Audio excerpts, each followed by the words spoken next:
Hey everyone, it's Amy here, and I am so excited right now because we are launching a new mini series on the Create Magic at Work podcast called The Spark Sessions Resourcing for Creativity with former guest Rachel Efron. Her episode on resourcing for creativity and her app, Muzi, has been so well received.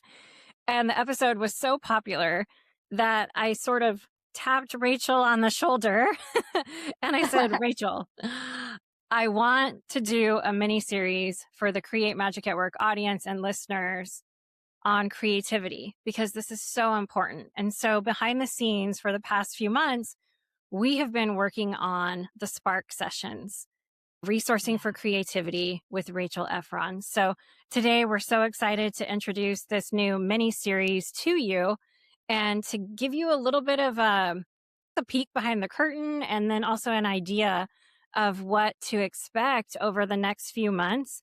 As each month on the Create Magic at Work podcast, you'll see a bonus episode drop for you called the Spark Sessions with Rachel.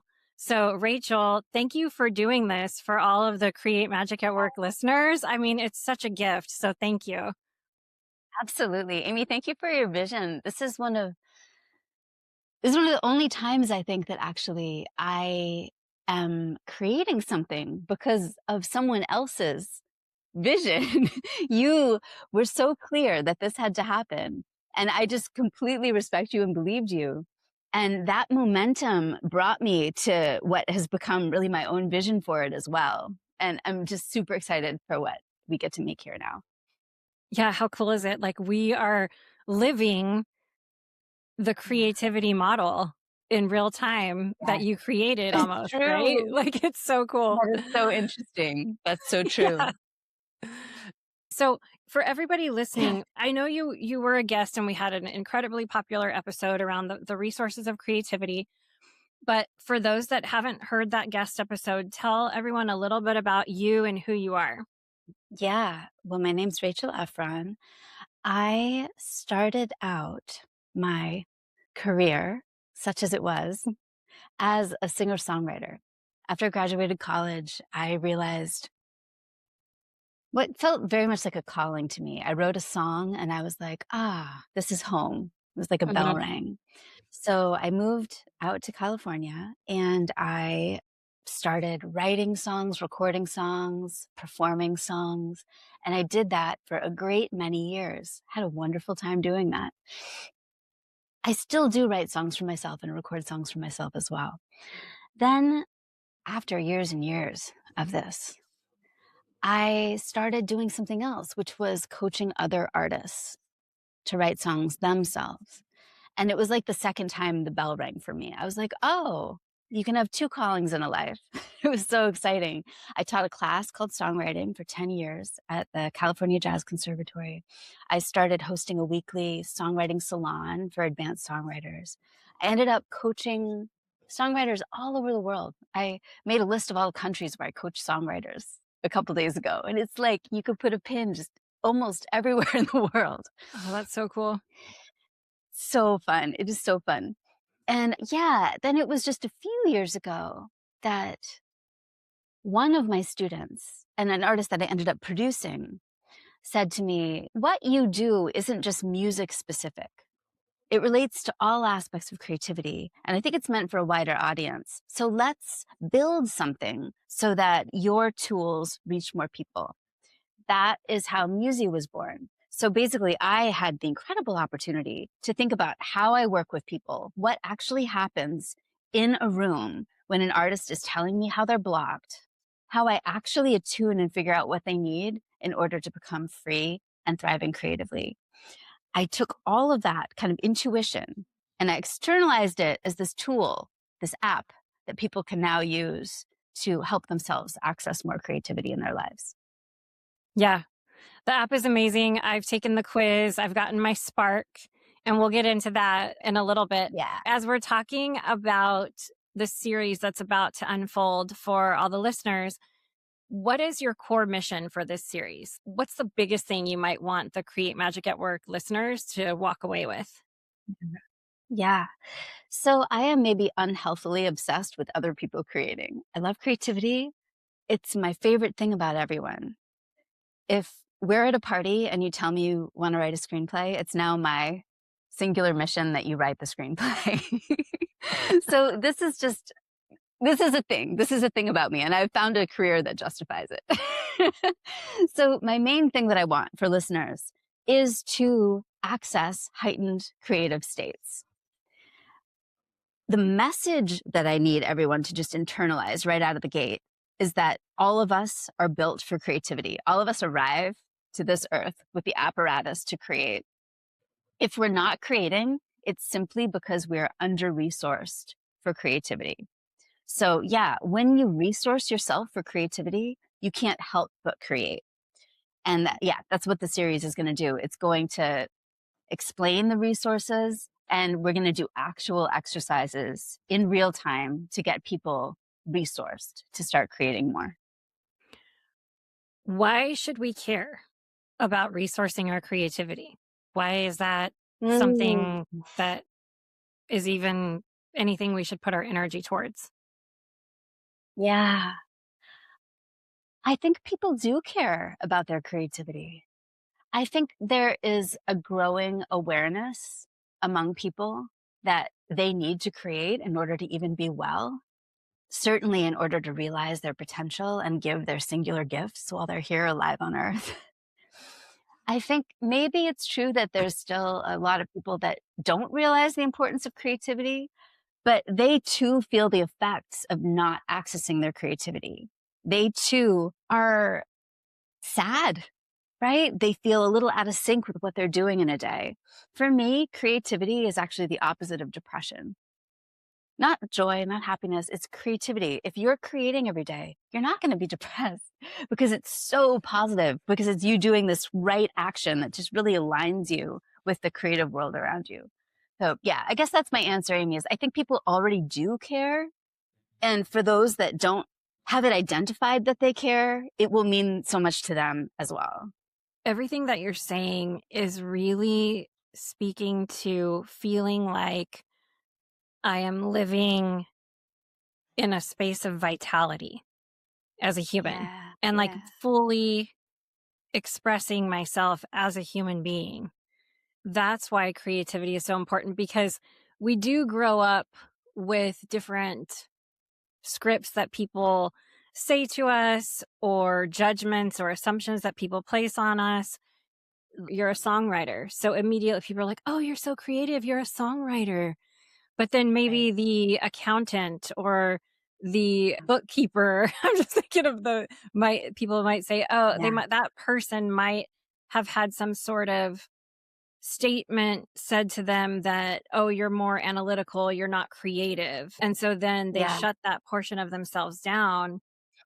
yeah. And to me, this is really uncovering what real creativity is and really resourcing Totally. being a vibrant human being while we're able to be here in the world. This gift that you've created, the way that it's just incredible. And I'm so excited for the listeners to go on this journey. The audience is going to hear you in the mini series break down some common creativity myths. What is Mhm. one of the biggest?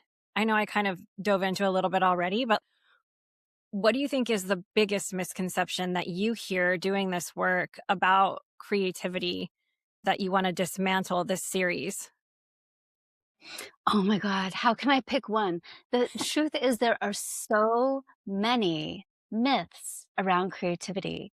It's fascinating. It's like, why on earth are we so obsessed with marginalizing quote unquote artists, right? Othering Yeah. artists in others Mhm. and in ourselves. It's almost as though we're afraid of creativity and its wild, unbridled power, Yes. right? It's almost as though Yes. we're afraid of its changing potential, right? How are you gonna make me pick one? Can I just list a few? Yeah, give us Then a I'll choose couple. three. You do it. Okay. Artists are oversensitive. Girl. Artists are broke. Artists are broke is this whole, like, legend that keeps people from pursuing their creativity. Artists Mm, are mentally ill. That might be my mm. least favorite. Artists do not create because they are mentally ill. Certainly, some artists have mental illness. Also, some non-artists have mental illness. And if there's a productive artist who's mentally ill, they do it despite the illness, not because of it. Artists are addicted, alcoholic, irresponsible. It's wild. It's wild what we think about artists. And it effectively keeps a lot of people from pursuing creativity, even in small amounts. Yeah. I guess my least favorite today is the mentally ill one. We'll go with that today. It'll be a different one tomorrow. Yeah. Well, we can look forward to all the different ones you'll unpack in the mini series. So I'm excited to hear which one Yeah. comes up in the coming months. Can you Yeah. preview the 5 creative resources for everyone Yeah. listening so they can get a feel for or an understanding Yeah. for what you're going to get into? Absolutely. Yeah. So when I sat down to create this resource, this app, I thought, what is it that people actually need in order to create? And I thought about all the hundreds and hundreds of artists that I worked with. And I started organizing them in my mind and realizing, oh, there are certain kind of archetypes, not of artists, but of creative need and creative lack, right? Resource lack. It became pretty clear to me that if you're not creating, it's because you are depleted in inspiration, courage, discipline, rest, or connection, or some combination of them. Yeah, those are the big 5 for me. Mhm. Inspiration, courage, discipline, rest, and connection. I know when I took the quiz in the Yeah, Muzi app, which everyone can access that in the show notes, I came up depleted in rest. And part of this mini series is you are going to, at the end of every Spark session, you're going to give the listeners and the audience a specific mission or yeah, challenge. And I'm yeah. curious because you said something that piqued my curiosity that not all the missions for rest are what we would think it would be for rest. Rest is just one of the most fascinating resources for me. Rest is not the absence of activity, right? If it were just that, maybe we'd all be better at it. Rest is actually a proactive action. It's what we do. So some of the rest missions are really about thinking about how to take more time off and take it down a notch. But a lot of them are actually proposed activities that will restore you and prepare you for creating again.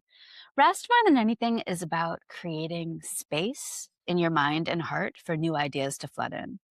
If we're backlogged with mental chaos and emotional chaos, there's just not room. There's not room for new ideas.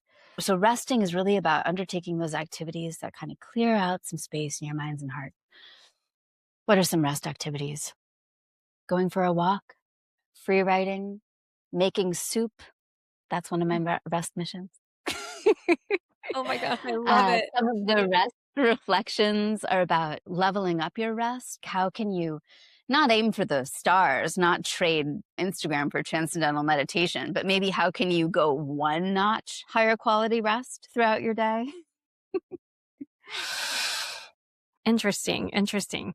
Okay, so the series, each episode that comes Yeah, out, tell us what it's going to look like. Because I referenced, okay, you're going to discuss these 5 resources of creativity. You've yeah, listed them. We talked about how at the very end, you're going to send us on a mission to resource one of those areas. yeah. Frame up what an episode might look like for us or what the series might look like within that. Yeah. Well, Amy, you're the one who really helped me conceive of this. So I appreciate you so much. So great. It's so great. You are so creative. And yeah, I'm the beneficiary of it. So it's I fantastic. love it. Yeah. Yeah. I think every episode is going to involve a bit of the philosophy, just like a bit of a concept of a new idea to try on that's going to support you in creating. It's Hmm. also going to involve some anecdotes, some actual lived experience from my time creating and from my time coaching artists. I can't resist sharing these stories that led me to the methodology. And yeah, and every episode will involve actually a assignment, right? A mission, a reflection, some sort of a tool or a practice that listeners can do immediately and quickly, like within 10 minutes, to access a more heightened state of creativity. I Ooh, I also, love what I that. hope is that every episode will involve a quote unquote spark reading. So, one of the things about the app is that before you get going with anything, you take a creativity assessment. You answer 30 questions, and that gives you a picture of your creative landscape in the form of a 5-pointed spark. So you see an image of how inspired you are, how courageous you are, how disciplined you are. And again, these aren't character traits, they are levels of resource. And then based on that, oh gosh, I've been so focused on discipline, but I'm wildly disciplined. I really need to focus on my creativity relationships. I need to resource for connection, right? It helps you actually focus your creative wellness. So my hope is that every episode will also involve me taking a look at a listener's spark and giving some extra insights on what it could mean and how to work with it. Yeah, that is going to be so fun. Spark readings. Like, how cool is that? So fun. Yeah. So, for those of us that are going to participate in listening to the mini series, we should take the quiz so we have our spark Yeah. so we can follow along throughout, reference our spark as Yes. you're speaking in each episode. Yeah. And if we're listening to this first introductory episode, we click on the link in the show notes to get the Muzi app. That's the name of the app, is Muzi, M-U-Z-I. It's available in the Apple Store. You take your creativity assessment in that, then you get the picture of your spark. And then if they want Yes. a spark reading from Hmm. you in the mini series, how do they get a hold of you and give you their spark for a reading? Yeah. Well, I believe we're going to have links in the show notes and they can literally email it to me. Yep, that's exact. My Yeah. favorite thing is to get emails with sparks. Yeah. This is going to be so fun. So Yes. again, come along with us in this mini series for resourcing your creativity. Follow Yeah. along the spark sessions, but to really engage, download the Musi app in the Apple Store, take your quiz, have your spark Yeah. ready, email it to Rachel. We'll have her email address in the show notes. And you might get Yeah. picked for a live spark reading in one of the episodes. We'll flash your spark on the screen anonymously if you want us to keep your name private. And Mhm. Rachel will do a live Yeah. spark reading for you. How fun is this going to Mhm. be? This is amazing. Any other final thoughts for us as we start this journey of resourcing our creativity? I kind of loved how we began with you calling out that making this series is a creative act. And in building it right now, I am running up into my own creative process. I guess that's how I want to end, is by saying all of us are artists. I take a very expansive definition of what creativity is. It's not just drawing portraits or writing songs or whatever. It's really about recognizing what your special gift is in this world and then doing it on purpose. And in this great creativity project, I am just another human creating as well. And that's what this is. It was very special. It's very special that this series is both to help people access their creativity and it is an expression of creativity. Yeah, it's going to be incredible. I can feel it.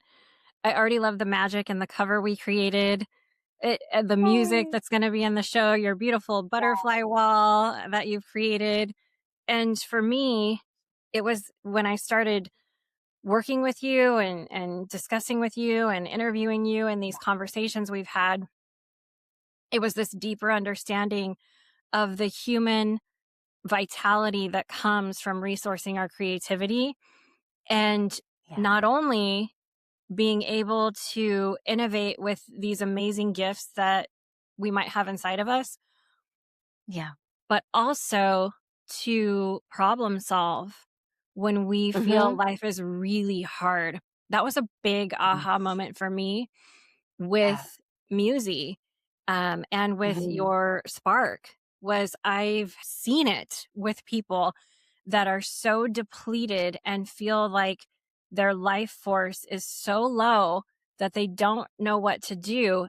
And resourcing their creativity actually was the answer. Yeah. Going on a Right. mission for Mhm. whatever they were depleted in was the answer to resource them back up to where now Yeah. they can see hope, they can see Yeah. possibility, they can see choice. And so I'm just really excited to see where this series takes us and everybody else listening. I mean, we want to hear what you're experiencing as you move through this mini series with us. Rachel, thank you so much for bringing the Spark sessions to life and for helping all Amy, of thank us you. resource our creativity. And can't wait to see how the series forms and shapes up. I'll be following right along with everyone else. Thank you for having me, Amy, and I'm so excited to share this with your listeners.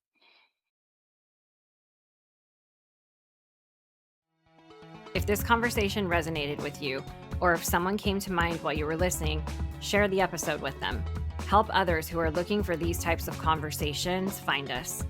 And don't forget to follow, subscribe, rate, and review. Until next time, keep edge walking, keep challenging the way things have always been done, and keep making magic at work.